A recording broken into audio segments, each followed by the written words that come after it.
नमस्कार दोस्तों, आपका इस चैनल पे स्वागत है।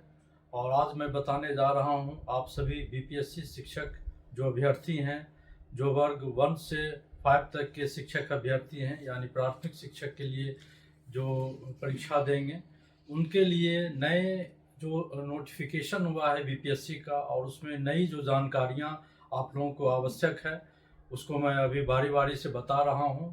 यह आपको तैयारी में काफ़ी मदद करेगी। और महत्वपूर्ण जानकारी आपको इसलिए भी लेनी है कि कुछ चेंजिंग आया है सिलेबस में, और महत्वपूर्ण आपके एग्ज़ाम से संबंधित। तो मैं बारी बारी से इसका जिक्र करना चाहूँगा दोस्तों। सबसे पहले आपका जो प्रथम जो पेपर होगा वो भाषा का होगा दोस्तों। और भाषा में आप देख रहे हैं कि इसमें 2 पार्ट में एग्ज़ाम होगी। पार्ट 1 में आपका इंग्लिश अंग्रेजी होगा, और पार्ट 2 में आपका, पार्ट 1 में दोस्तों ये आपका अंग्रेजी विषय रहेगा। अंग्रेजी विषय में दोस्तों आपको 25 अंक प्राप्त होंगे। 25 प्रश्न रहेगा और 25 अंक आपको मिलेंगे दोस्तों। तो अंग्रेजी विषय के लिए जो बीपीएससी के माननीय अध्यक्ष महोदय के द्वारा जो बताया गया कि 25 नंबर का जो क्वेश्चन अंग्रेजी से रहेंगे, वो आपको सामान्य अंग्रेजी के नॉलेज को टेस्ट से संबंधित होगा। तो ग्रामर जो माध्यमिक स्तर का इंग्लिश ग्रामर होगा, वो आप इसको पूरी तरह से तैयार कर लें और कुछ कंपोजिशन तैयार कर लें। और इससे संबंधित क्वेश्चन जो है वो आपको नॉर्मल टाइप का क्वेश्चन रहेगा, जो सामान्यतः अंग्रेजी के ग्रामर से संबंधित रहेगा दोस्तों। तो आप माध्यमिक स्तर का आप अंग्रेजी विषय ग्रामर का तैयारी करके इस विषय में, इस पार्ट में अधिक से अधिक अंक प्राप्त कर सकते हैं दोस्तों। जो दूसरा भाषा का पार्ट है वह है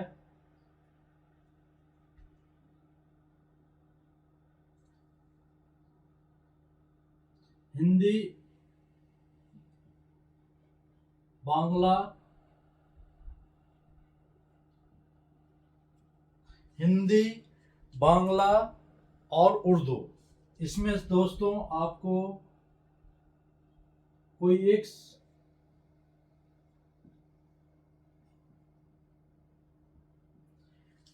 हिंदी, बांग्ला, उर्दू, इस विषय में, इस पाठ से आपको कोई एक भाषा का चयन करना पड़ेगा, और इससे संबंधित आपको 75 प्रश्न रहेंगे और 75 अंक आपको दोस्तों सॉल्व करने होंगे। जैसा कि बीपीएससी द्वारा यह घोषणा किया गया कि हिंदी, बांग्ला या उर्दू संबंधित जो भाषा होगा उसका स्तर थोड़ा हाई होगा, क्योंकि अंग्रेजी का स्तर सामान्य होगा। इसलिए इस पार्ट में स्तर जो है भाषा का वो हाई होगा। इसके लिए भी आपको विचलित नहीं होना है। माध्यमिक स्तर का जो, अगर आप हिंदी के स्टूडेंट हैं, उर्दू के स्टूडेंट हैं या बांग्ला के स्टूडेंट हैं, तो माध्यमिक स्तर का आप इसका व्याकरण का समुचित तैयारी कर लेंगे, शब्द भंडार पर्याप्त मात्रा में कर लेंगे, और आप नियमित रूप से व्याकरण, शुद्ध अशुद्ध शब्द, अगर हिंदी के स्टूडेंट हैं तो पर्यायवाची शब्द, अनेक शब्द के एक शब्द, शुद्ध शब्द और वाक्य का आप इसका कर लेंगे, वर्तनी का कर लेंगे, और साथ ही साथ आप संक्षेपण और जो हिंदी के मूलभूत व्याकरण से संबंधित हैं उनका तैयारी कर लेने के बाद आपका ये भाषा का विषय जो है काफ़ी मजबूत हो जाएगा, और आप इसमें बहुत अच्छे से अच्छा अंक स्कोर कर पाएंगे दोस्तों। इसमें एक महत्वपूर्ण जानकारी ये भी है कि भाषा विषय में आपको निगेटिव अंक नहीं है। इसमें दोस्तों निगेटिव अंक आपको भाषा विषय में नहीं है, जो आपको काफ़ी लाभ पहुंचाएगा। इसमें आपको निगेटिव अंक का प्रावधान नहीं है, जिससे कि आपको डरने की आवश्यकता नहीं है। आप 100 क्वेश्चंस को भी आप इसमें सॉल्व कर सकते हैं अपने ज्ञान के और अपने अनुभव और अपने स्मृति के अनुसार। तो यह दोस्तों आप देख सकते हैं कि भाषा का आपका 100 अंक रहेगा, जिसमें आपको सिर्फ अर्हता प्राप्त करनी है। ये क्वालिफाइंग नेचर का होगा। इसमें आपको सिर्फ दोनों पार्ट मिलाकर 30 अंक प्राप्त करने हैं, जो आपका पास अंक होगा। लेकिन मेरा विचार है दोस्तों कि आप कम से कम 50-60 इसमें अंक प्राप्त करने के लिए कम से कम आप इसकी तैयारी ऐसा करें कि कम से कम 50-60 अंक आपको आ जाए, जिससे कि आपको यह डर नहीं रहे कि 30 के आसपास अगर आपके तैयारी रहेगी तो आप इसमें डेंजर जोन में माने जानेंगे। तो आप इसमें 50 से 60 अंक प्राप्त करने लायक कम से कम आपकी तैयारी होनी चाहिए दोस्तों। तो ये क्वालिफाइंग नेचर का ये पेपर रहेगा और इसमें आपको घबराने की बात नहीं है। आप अच्छे ढंग से जो मैं पूर्व में बताया हूँ, इसको विषयवार आप अंग्रेजी, हिंदी या बांग्ला, उर्दू का तैयारी करेंगे तो आप इसमें qualifying marks, minimum qualifying marks आप इसमें ले सकते हैं दोस्तों। अब मैं आता हूँ जो आपका मेन पेपर होगा दोस्तों। आप सभी जानते हैं इसमें मेन पेपर जो आपका है वो सामान्य अध्ययन का है दोस्तों। दूसरा जो मेन पेपर आपका है वो सामान्य अध्ययन का है, सामान्य अध्ययन। आप जानते हैं दोस्तों कि सामान्य अध्ययन जो पेपर है ये आपका मेन पेपर है और जो पहले जो बीपीएससी द्वारा घोषणा किया गया था उसमें 150 प्रश्न और 150 अंक आपको यहाँ पे निर्धारित था कि आपको 2 घंटे में जो समय अवधि है 2 घंटे का रहेगा, उसमें 150 प्रश्न रहेंगे और 150 अंक थे। यह पहले का जो घोषणा बीपीएससी द्वारा किया गया वो है, लेकिन अब इसमें जो नोटिफिकेशन आया है उसमें चेंजिंग हो गया है और इसमें जो परिवर्तन हुआ आप देख सकते हैं दोस्तों। अब इसमें आपको जो प्रश्न रहेंगे वो 120 प्रश्न रहेंगे और आपको इसमें 120 नंबर आपको प्राप्त होंगे, 120 अंक के लिए होंगे 120 प्रश्न और इसमें समय अवधि जो होगा वो 2 घंटे का होगा दोस्तों। तो ये महत्वपूर्ण जानकारी आपके लिए है कि पूर्व में जो आपको 150 प्रश्न और 150 अंक प्राप्त होने थे वो अब परिवर्तन होकर जो नोटिफिकेशन में आया है 120 प्रश्न रहेंगे और 120 अंक का होगा और आपको इसके लिए 2 घंटे का समय दिया जाएगा दोस्तों। और इसमें कौन कौन से पार्ट होंगे दोस्तों ये मैं आपको बता रहा हूँ। सबसे पहले आपका है प्राथमिक गणित। प्राथमिक गणित आप जान सकते हैं दोस्तों, प्राथमिक गणित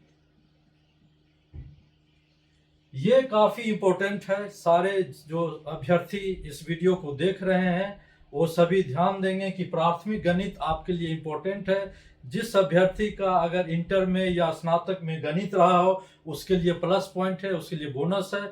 लेकिन जिनका गणित विषय जो है इंटर में या स्नातक में नहीं है उसके लिए थोड़ा कठिनाई का समय है, कठिनाई का दौर होगा और उसको कम से कम उन लोगों को माध्यमिक स्तर का गणित आपको पूरी तरह से आपको तैयार करना होगा। ये चूंकि जो विषय होगा यह फाइनल सिलेक्शन में, अंतिम मेधा सूची में काफ़ी निर्णायक होगा। इस बात का ध्यान आप लोग अवश्य रखें।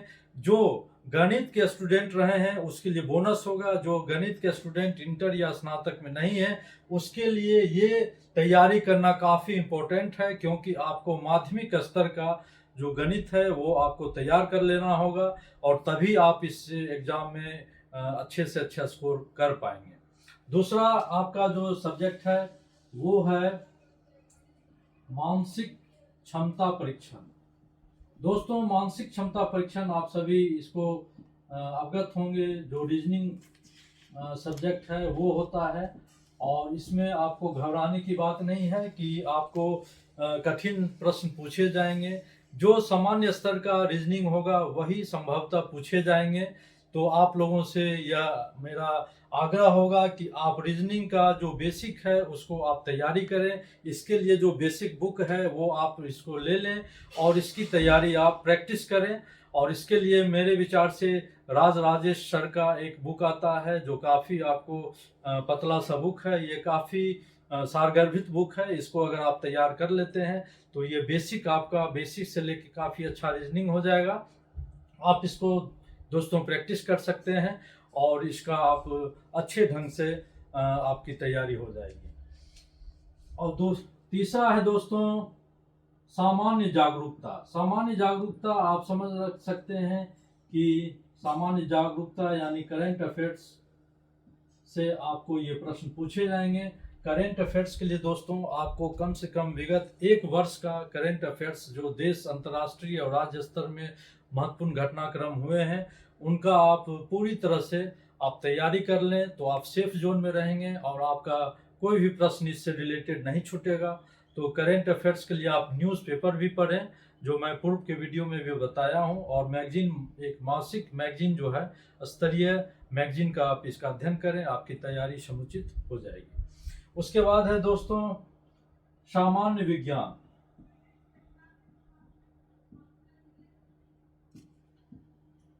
सामान्य विज्ञान के लिए दोस्तों, जैसा कि आप सभी अवगत हैं, क्लास 6 से लेकर क्लास 10 तक का आप एससीईआरटी बुक, चूँकि जो बीपीएससी द्वारा जो नोटिफिकेशन आया है उसका जो सिलेबस होगा, आप सभी जानते हैं कि प्राथमिक टीचर के लिए प्राथमिक कक्षाओं का जो सिलेबस एससीईआरटी द्वारा है वही निर्धारित है। तो आप एससीईआरटी का कम से कम इसका सामान्य विज्ञान का सभी बुक्स पढ़ लें, और उसके बाद अब आप एनसीईआरटी का भी उसके बाद पढ़ सकते हैं दोस्तों।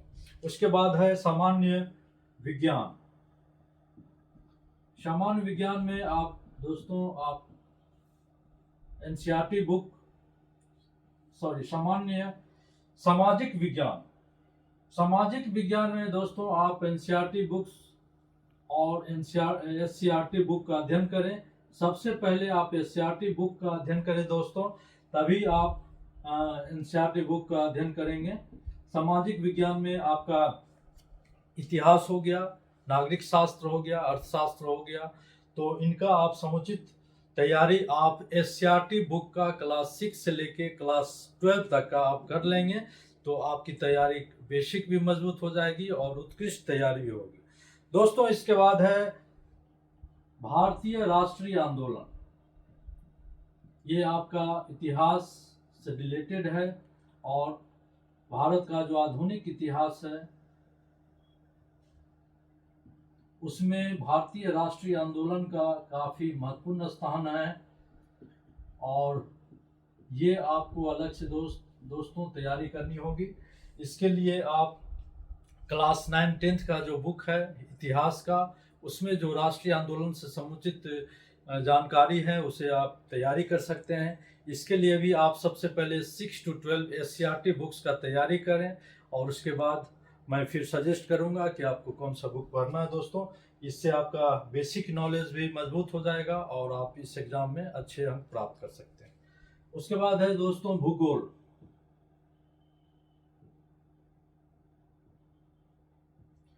भूगोल जानते हैं कि काफ़ी महत्वपूर्ण सब्जेक्ट है। जो क्लास 5 तक भूगोल का जो पाठ्यक्रम है, जो भूगोल का बीटीसी यानी टेक्स्ट बुक, जो किताब होंगे जो एससीईआरटी से संबंधित है, तो आप उसकी तैयारी करें। उसके बाद 6 से लेके क्लास 10 तक का एससीईआरटी बुक्स करें। उसके उपरांत आप एनसीईआरटी बुक से प्रैक्टिस कर सकते हैं, लेकिन सबसे पहले एससीईआरटी बुक्स का आपको अध्ययन करना होगा दोस्तों।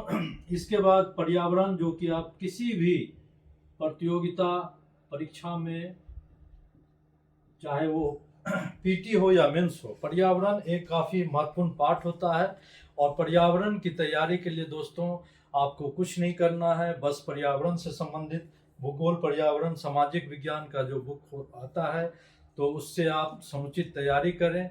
पर्यावरण के लिए भी आप सबसे पहले एससीईआरटी का क्लास 10th तक का आप पूरी तरह से तैयारी कर लें।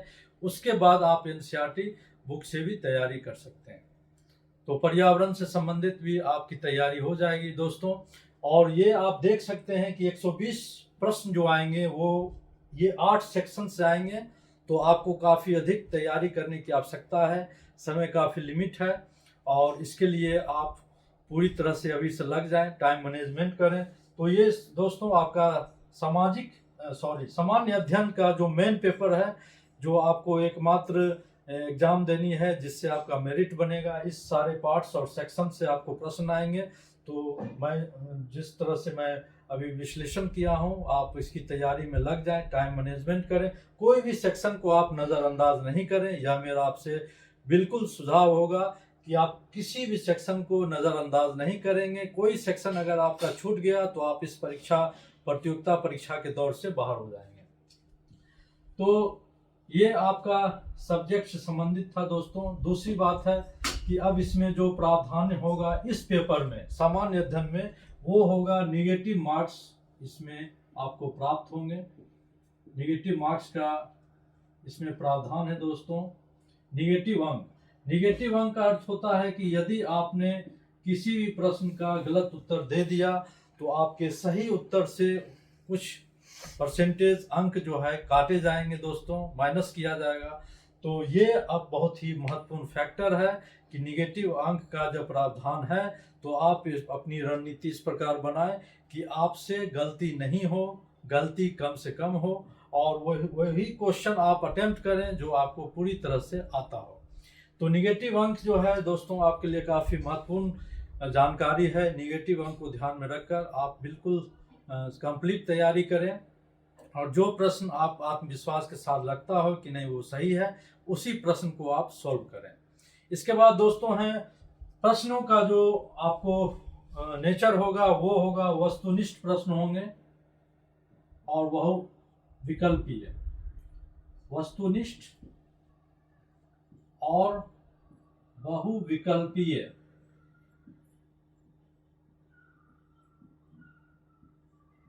ये प्रश्नों का नेचर होगा दोस्तों। किसी भी ऑब्जेक्टिव प्रश्न में जिस प्रकार 4 ऑप्शन दिए रहेंगे और उसमें आपको एक ऑप्शन को जो सही होगा उसको चुनकर आपको उसका आंसर देना है।